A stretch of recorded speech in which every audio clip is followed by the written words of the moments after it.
नमस्कार साथियों।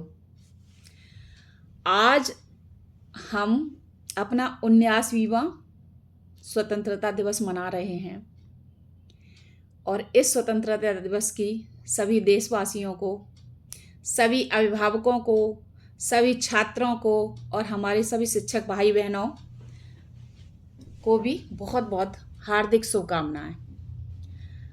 साथियों, आज से 78 साल पहले हमने अपना पहला स्वतंत्रता दिवस मनाया था 15 अगस्त 1947 को, जब हमारा देश अंग्रेजी हुकूमत से मुक्त हुआ था। तो उस टाइम जो सरकार बनी थी कांग्रेस की, उसके सामने दो चुनौतियां थीं।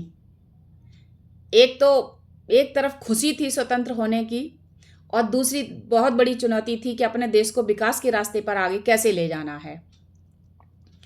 सबसे बड़ा समस्या उस टाइम ये थी कि हमें कैसे शिक्षा व्यवस्था को आगे बढ़ाना है, और शिक्षा ही एक ऐसा माध्यम था जिसके माध्यम से हम अपने समाज को और प्रगति के रास्ते पर आगे ले जा सकते थे।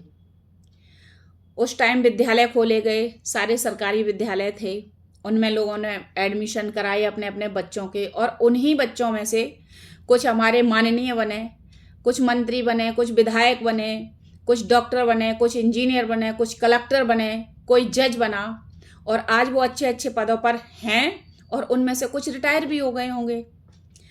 उन विद्यालयों ने जहाँ से इतने काबिल पद के उम्मीदवार निकाले, जहाँ से इतने काबिल बच्चे निकाले, जहाँ से काबिल डॉक्टर्स निकाले, आज उन विद्यालयों की स्थिति इतनी दयनीय हो गई है कि आज सरकार उन सरकारी विद्यालयों को मर्जर करने की हालत में पहुंच गई है। आखिर ये स्थिति पैदा कैसे हुई? सबसे बड़ा सवाल तो यही है। मुझे लगता है कि हो सकता है मैं गलत हूं, लेकिन मुझे एक ही प्लेटफॉर्म मिला है कि मैं अपनी बात रखना चाहिए, मुझे अपनी बात आप लोगों के समक्ष। साथियों, आज जो विद्यालय खुल रहे हैं प्राइवेट, उन प्राइवेट विद्यालयों में सारी सुविधाएं हैं, उनका अच्छा इंफ्रास्ट्रक्चर है, उनके यहाँ सफाई कर्मचारी है, उनके यहाँ क्लर्क है, विद्यालय संचालन के लिए एक प्रिंसिपल है, विद्यालयों में सारी भौतिक सुविधाएं हैं, अलग से टॉयलेट्स हैं, पानी की व्यवस्था है। वो सारी सुविधाएं जो प्राइवेट विद्यालयों में मिल रही हैं, उन सब सुविधाओं से हमारे सरकारी विद्यालय वंचित हैं। हालांकि सरकार प्रयास कर रही है इन सुविधाओं को सुचारू रूप से चलाने के लिए, लेकिन फिर भी वो प्रयास नगण्य हैं। और इन्हीं सब सुविधाओं की वजह से अभिभावकों का रुझान प्राइवेट की तरफ हुआ है। लेकिन एक चीज हमारे पास है जो शायद प्राइवेट वाले हर विद्यालय के पास नहीं है। हमारे इन विद्यालयों के पास काबिल अध्यापक हैं, ऐसे अध्यापक हैं जो अच्छे पढ़े लिखे हैं, जो कंपटीशन से यहां तक आए हैं। उनके अंदर वो जज्बा है कुछ अच्छा करने का, उनके अंदर काबिलियत है अच्छा करने की, लेकिन वो किन्हीं परिस्थितियों बस अपनी योग्यता है, अपनी क्षमता है, उसका पुनः अपना पूर्ण तरीके से उपयोग नहीं कर पाते हैं।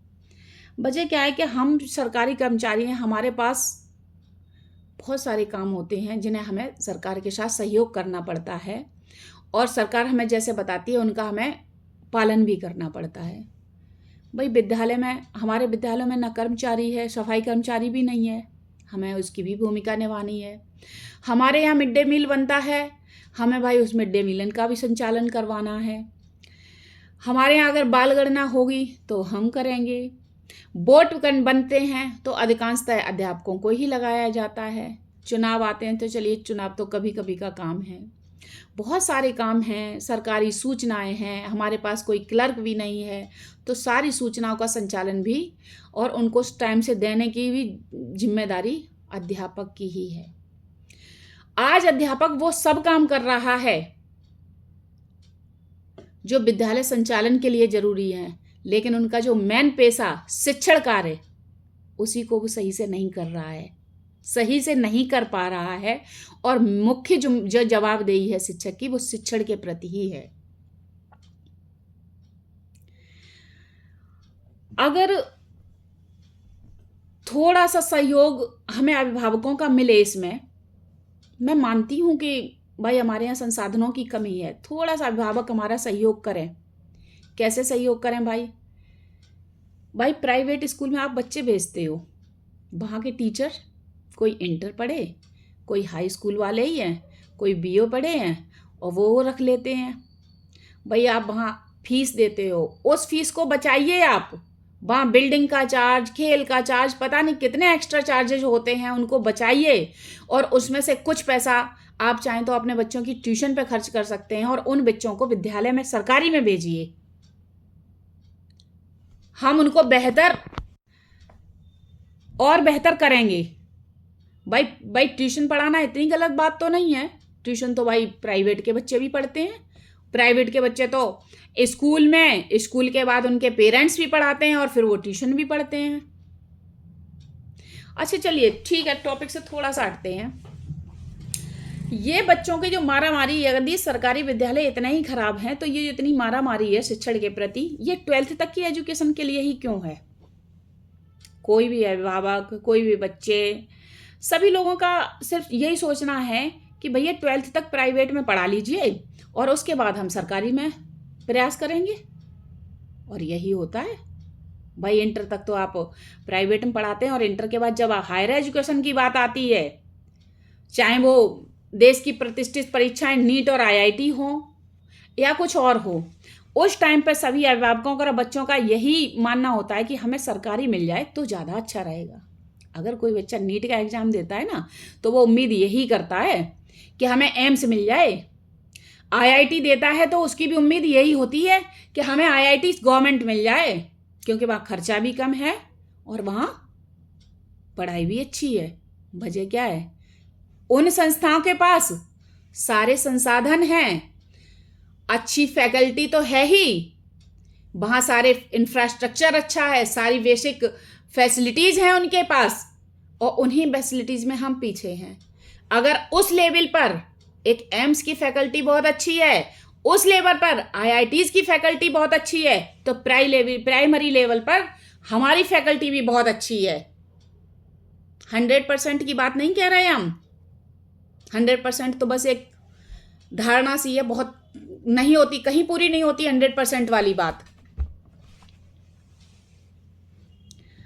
तो आपसे मेरा विनम्र अनुरोध है कि जब आप तब चाहते हैं कि आपको सरकारी मिले, तो इस टाइम पे भी आप इन सरकारी स्कूल की तरफ रुझान करिए, भेजिए अपने बच्चों को इनके स्कूलों में। इन स्कूलों के टीचर्स खराब नहीं हैं, आपका समाज है, आपके स्कूल हैं, हम सबके स्कूल हैं, हमारी वहाँ से रोजी रोटी चल रही, हमारे वहाँ से घर चल रहे हैं। अरे आपकी नस्लें पैदा हो रही हैं उस जगह से। हम अपने मंदिरों में भी दान देते हैं, मस्जिदों में भी दान देते हैं, गुरुद्वारों में भी दान देते हैं। ये विद्यालय भी तो हमारे मंदिर हैं। अरे आप चाहें तो आप जनप्रतिनिधियों और सारे अभिभावकों के सहयोग से ये विद्यालय भी हमारे बहुत अच्छे बन सकते हैं। यहाँ से तो हमारी नस्लें पैदा हो रही हैं। आज समाज का रुझान बदल गया है कि टीचर तो कुछ करता ही नहीं है। अगर आप इसी तरह से टीचर को हतोत्साहित करेंगे, इसी तरह से डिमोलाइज करेंगे, तो आने वाली पीढ़ियां, कोई भी अभिभावक, कोई भी छात्र इस पेशे में नहीं आना चाहेगा।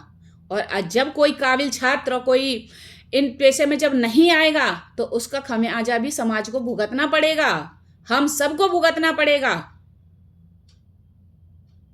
कौन पढ़ाएगा इन बच्चों को? फिर कौन अच्छी शिक्षा देगा? तो भाई हमें इतनी हे दृष्टि से मत देखिए। हम काबिल हैं, ऐसा नहीं है कि हम काबिल नहीं हैं। भाई ठीक है, हम मानते हैं कि हमारे पास संसाधन कम हैं, लेकिन ऐसा नहीं है कि हमारी शिक्षा खराब है।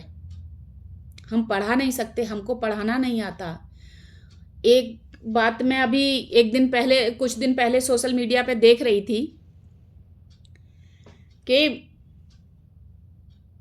एक टीचर सोता हुआ मिला विद्यालय में। वो तो आते हैं, सो जाते हैं। भाई ऐसी बात नहीं है। कोई सोया, कैसे झपकी लगी, किसी ने फ़ोटो खींची, सोशल मीडिया का ज़माना है, वायरल कर दी, घूम गई चारों तरफ, और शिक्षक के नाम पे एक शिक्षक की वजह से सारा शिक्षक समाज बर्बाद हो गया। पूरा शिक्षक समाज बदनाम हो गया।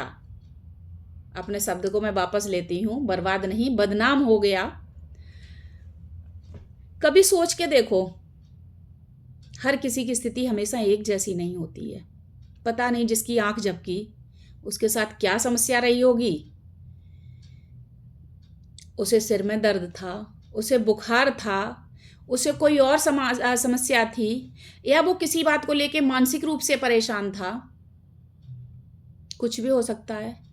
और एक बात और, हमारे सरकारी स्कूल समाज के बीच में है, जहां समाज के हर व्यक्ति को पता होता है कि टीचर कब आ रहा है, कब जा रहा है, क्या कर रहा है, कैसे कर रहा है।